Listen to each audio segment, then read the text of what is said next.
নির্বাচন এলেই শুরু হয় দলবদলের প্রক্রিয়া। আসন্ন লোকসভা নির্বাচন কেন্দ্র করে শুরু হয়েছে রাজনৈতিক দলগুলোর প্রচার কর্মসূচি। পাশাপাশি চলছে নিজেদের দলে লোক টানার প্রতিযোগিতা। রবিবার বিভিন্ন স্থানে শাসক দল বিজেপিতে যোগদান করেছে শতাধিক ভোটার। মুখ্যমন্ত্রী বিপ্লব কুমার দেবের বিধানসভা কেন্দ্র বনমালীপুরে সিপিআইএম ছেড়ে বিজেপিতে যোগ দিয়েছে ৩ শতাধিক ভোটার। এই কেন্দ্রের ৩১ নম্বর ওয়ার্ডে অনুষ্ঠিত হয় এই যোগদান পট। উপস্থিত ছিলেন বিজেপির রাজ্য সম্পাদক রাজীব ভট্টাচার্য, মণ্ডল সভাপতি দীপক কর সহ অন্যান্যরা। দলে নবাগতদের বরণ করে নেন বিজেপি নেতৃত্ব।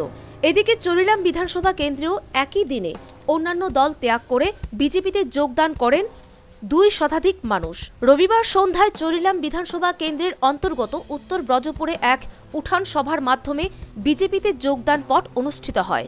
বিজেপি দলে নবাগতদের বরণ করে নেন বিজেপি নেতৃত্বরা।